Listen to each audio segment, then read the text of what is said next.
Seguimos recorriendo vida de santos, hombres y mujeres, proclamados por la Iglesia Católica como de vida heroica, de virtud y de ejemplo a seguir. Al final, siempre es bueno recordarlo, ese es el sentido de un santo. Nunca va a ser proclamarse como una pseudodivinidad, sino mostrarnos un modelo a seguir de muchos, un modelo seguro para poder llegar a Cristo, para poder vivir a Cristo desde nuestras propias realidades. Cada tiempo ha tenido sus propias luchas, sus propios desafíos. No pensemos que nuestra fe viene de una hermosura de estabilidad donde todos pensaban igual y luego llegamos a este desastre intelectual e ideológico. No, y tampoco lo contrario. Tampoco es que antes se peleaba mucho y ahora se pelea menos. Tampoco es eso. Cada tiempo ha tenido sus grandes virtuosos de la fe y también sus grandes detractores o personas que de manera voluntaria o involuntaria, pero igualmente han hecho un gran daño a la doctrina o han generado confusión. Vemos como protagonista de todas estas confusiones en el siglo IV, por eso es que se hace como reiterativo en diferentes personalidades la figura de Arrio, porque efectivamente el arrianismo trajo mucha confusión a la iglesia, pero además eran tiempos peligrosos. ¿Por qué eran tiempos peligrosos? Porque se estaba formando nuestra fe. Doctrinalmente se estaba formando nuestra fe. ¿Y qué significa que se estaba formando nuestra fe? Que, por ejemplo, para que lo podamos entender, solo como un ejemplo, si se proclamaba lo que Arrio defendía, que Cristo, por ejemplo, no era Dios, sino que era un hombre, pues de repente con profeta, pero que por naturaleza Cristo no era Dios, y eso hubiese calado, hoy nosotros proclamaríamos una fe muy similar a lo que hace, por ejemplo, el Islam. El Islam no proclama a Mahoma como Dios, pero sí tiene a Mahoma como el profeta de los profetas. Entonces, estos tiempos fueron muy importantes porque además, y es lo que quiero un poquito profundizar de lo que me inspira la vida de Atanasio, lo que nosotros hacemos hoy, en nuestro tiempo, no sabemos hasta qué punto marcará los años o los siglos por venir. Y no se trata de arrastrar fama. Al contrario, el cristiano lo último que debe buscar en su vida es la fama. El cristiano lo que debe en cierta forma es enseñarle, para que entendamos como la metáfora o la idea, es enseñarle al no creyente o al que está empezando a conocer a Cristo dónde queda el océano, suponiendo que el océano es Cristo. Y una vez que estás en el océano y te sumerges en él, tú mismo que llevaste a la persona, también te sumerges en él y te haces uno con ese mar, te haces parte de ese mar. Y la persona que está disfrutando el océano no va a pensar ya en ti, va a pensar en, wow, qué rico este océano, de verdad que gracias porque me trajeron acá, gracias a fulano que me trajo acá, pero ya no importa fulano, ya lo que importa es que descubrí este océano y voy a disfrutarlo, a refrescarme en él, a nadar en él. Entonces, ciertamente, nosotros podemos ver como una constante en la vida de estos santos, primero, una necesidad, una amistad que hay en algún punto de sus vidas, y San Atanasio no es la excepción, con el silencio, con el desierto, que es un sinónimo de silencio. Yo que he tenido la oportunidad, sobre todo este año 2021, tuve la oportunidad de llevar un proceso de formación con los padres de primera comunión del colegio donde trabajo. Yo les planteaba a ellos un recorrido desde la virtualidad, justamente desde el desierto para llegar al silencio.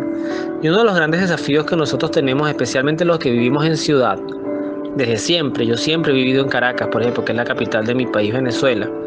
De los que hemos vivido en ciudad, una de las grandes dificultades que tenemos, pero marcadamente, es encontrar espacios de silencio. Porque si tú de repente tienes silencio en tu casa, el vecino no lo tiene, pero después tienes el ruido de la televisión, de la radio, de la música externa, de tu trabajo, de lo vertiginoso que puede ser el propio ritmo de vida, que mañana tengo que pagar las cuentas, tengo que salir, tengo que hacer el mercado, tengo que ir al médico, lo que sea. Entonces, el silencio no solamente es el no escuchar, sino qué tan alterada está nuestra mente, qué tan alborotada, tanto así que podemos tener, y yo sufro de eso, trastornos de sueño. Es decir, que te despiertas en la madrugada y después te cuesta volver a dormir, porque empiezas a pensar en el trabajo, o en tu casa, o en una reparación que tienes que hacer, cualquier cosa que te hace mantener, además te levantas con una sensación de agotamiento, como que no hubieses descansado nada. Entonces, Atanasio vemos, yo creo que es un desafío para todos los cristianos de hoy, especialmente los que vivimos en ciudad, esa necesidad de apartarse para encontrarse con su propio ser, con su propia verdad, que es Cristo. No para un ejercicio de yoga o de budismo para encontrar mi nirvana, no es eso.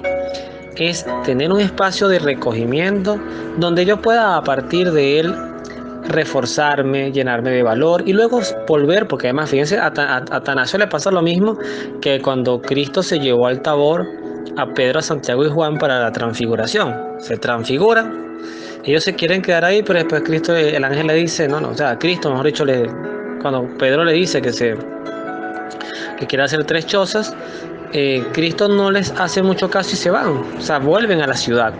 Y cuando Cristo asciende a los cielos, lo mismo pasa con el ángel. ¿Qué hacen allí mirando al que se ha ido? El que, pues como lo han visto ir, se volverá. Y era como decir, ahora vayan a la ciudad, vamos a trabajar, ¿no? Entonces, apartarnos un tiempo no es para quedarnos apartados, es porque después cuando volvemos, donde Dios nos necesita en clave de misión, pues tengamos las herramientas para poder misionar. Y además, no sé por qué les voy a comentar esto, pero me viene a la mente ahorita. El día de ayer tuve una experiencia virtual, una persona que no conozco, pero me contactó, cosa que agradezco mucho, por una actividad de oración de otro grupo, donde me expresaba con preocupación que estando en un taller con un sacerdote, no sé su nombre y tampoco lo quiero saber, solamente desde mi hogar pues oro por esta persona, pero es un sacerdote, les estaba predicando que el demonio no existía, que eso era casi que un recurso que utilizó Jesús para hablar del mal, y más, siendo esta persona jesuita, cosa que me preocupa más, decía que el mismo San Ignacio no hablaba del demonio, sino de un espíritu maligno, o un espíritu malo, y que eso es como una manera metafórica de hablar quizás del mal que todos tenemos dentro. Eso, en esencia, nos tiene que, a todos, a los laicos y a los consagrados, pero en especial los laicos, que generalmente tenemos más figura de rebaño que de pastor, tenemos que también evaluar que nosotros no podemos fiarnos, y más en estos tiempos que tenemos tan abierto el acceso a la verdad, que la verdad es la doctrina católica, el catecismo, las enseñanzas del Papa, la misma palabra de Dios, la guiatura del Espíritu Santo. Nosotros no podemos casarnos así apasionadamente con cualquiera que nos predique, así sea un consagrado, y lo digo con mucha responsabilidad.